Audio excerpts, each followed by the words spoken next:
Eenyu loluuf yaasee qophoofsesin? Qophooftanii? Hin loltu? Rasaasa qabdu?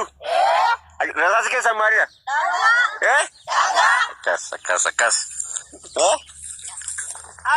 Dhagaa lamni? Woboon maal keessan? Woboon jaalattu? Duukaa loltu? Hin loltu? Sin lolchiisna. Sin guddisna. Uummata Oromoo isin ilaalee waan hundumaa barachuu qabni? Kun har'aa kun maal jedhama? Kun maalidha? Bireeni. Kunoo? Sinaapperi. Maalidha kun? Sinaapperaa? Kunoo? Laashii.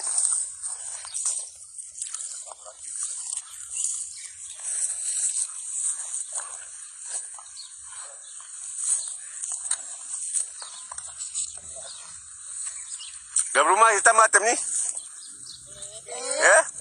Gabrummaa hiitamaatti. Oromoo du'aa jiru laadoo dhabdamni isinis.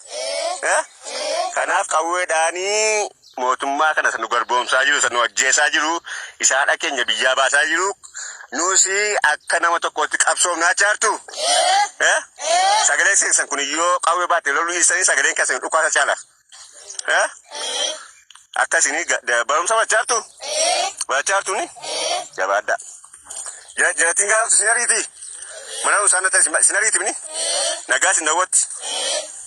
Amma nagaa argattu waraana bilisummaa Oromoo duukaa jechuudha. Jabaadhaa isini? Isin saantis bini? Isin saanti? Hattuudha. Maal faatu? Tokko? Maal faatu mee? Maal faaduku? Maal faaduku? Tokko? Pipi mo?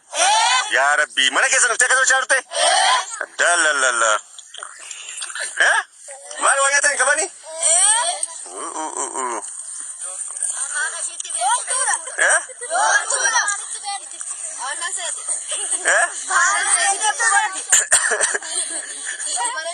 Aannan seeni buko dhuganii?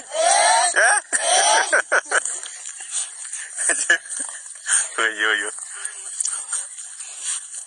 Gaashe nuftuus na paraan mataa ishee facaastu miire? Mataa ishee rafa caafne. Mataa ishee rafa caafne. Lafarraa dhabne sadii.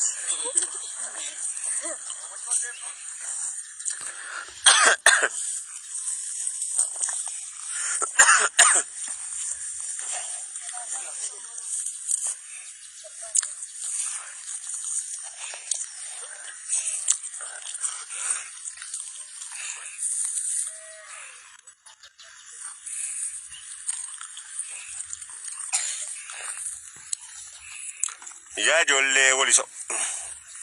Ijoollee magaalaa Walisoo.